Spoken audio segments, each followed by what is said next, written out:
Mantecorp Skincare apresenta Saber não ocupa espaço. O samba, um dos patrimônios culturais mais importantes do nosso país, o orgulho nacional, né? Já houve uma época em que dava cadeia. Em 1890, 2 anos depois da Princesa Isabel assinar a Lei Áurea, foi criado no Código Penal o crime de vadiagem, que podia prender qualquer um que não provasse que tinha trabalho. E essa lei acabou enquadrando o samba como parte da criminalidade. Agora, para pensar. O cara era escravo, não tinha nenhuma formação profissional, educacional. Subitamente, assinou-se a Lei Áurea, o cara foi jogado na rua, não tinha onde morar, não tinha trabalho. Então, era um sistema altamente cruel. E o dono do escravo é quem era indenizado. Nessa época, bastava uma pessoa andar na rua com um pandeiro na mão para acabar na cadeia, com 30 dias de prisão.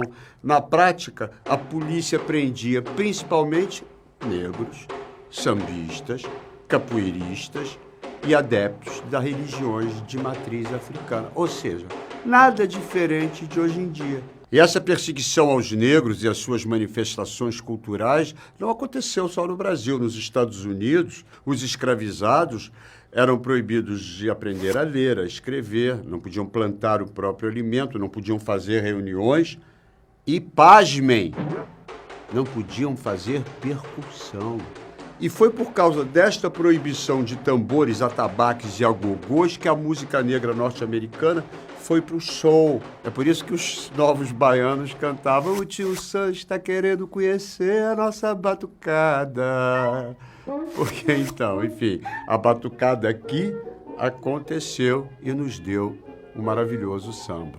Por falar nisso, esse samba que vocês estão ouvindo, olha aí, chama-se Pelo Telefone e é considerado o primeiro samba gravado em disco no Brasil. É um samba do Donga e Mauro de Almeida e foi registrado em 1916 e virou um grande sucesso no Carnaval de 1917. Tudo isso quando essa lei ainda era vigente. Isso só foi possível porque Pelo Telefone foi criado em uma das muitas rodas de samba que a nossa querida tia Ciata promovia no quintal da sua casa na Praça 11. Região que ficou conhecida como a Pequena África. E ali a lei não chegava, ali a polícia não ia, porque com tia Ciata ninguém mexia. Como Bethânia canta, não mexa comigo que eu não ando só. Tia Ciata não andava só. E ninguém mexia com ela, não só porque ela era mãe de santo, e uma mãe de santo muito respeitada. Ninguém mexia com ela porque tia Ciata, usando todo o conhecimento das ervas e das tradições africanas, conseguiu curar uma ferida do então presidente da República, Venceslau Braz. Mas o poder da tia Ciata, cujo nome verdadeiro era Hilária Batista de Almeida, veio de muito antes. Ela nasceu em 1854, em Santo Amaro da Purificação, na Bahia. No ano seguinte, em 1855, metade da população foi dizimada por um surto de cólera, mas ela sobreviveu.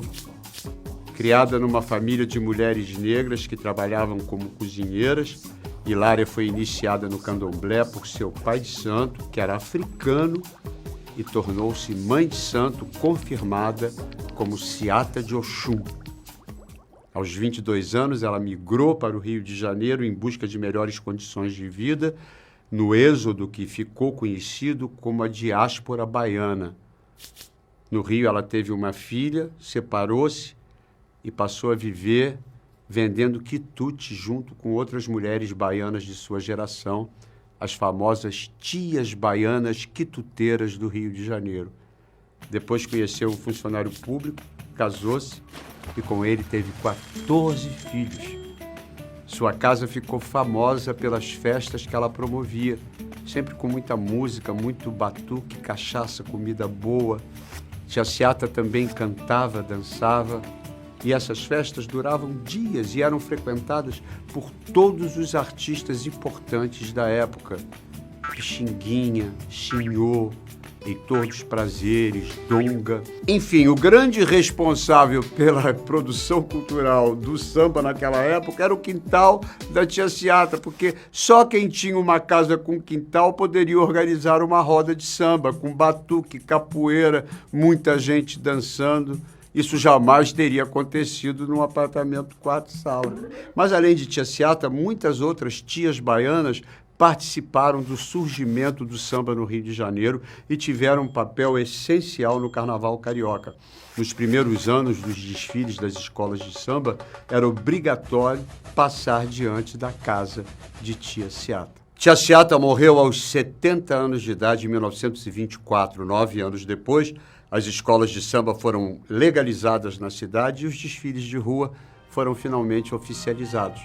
Até hoje, a ala das baianas das escolas de samba homenageiam essas tias, entre elas a maior de todas, a mãe do samba, Tia Seata. É isso aí, minha gente. Saber não ocupa espaço. Apoio Mantecorp Skincare. Confiança que se sente na pele.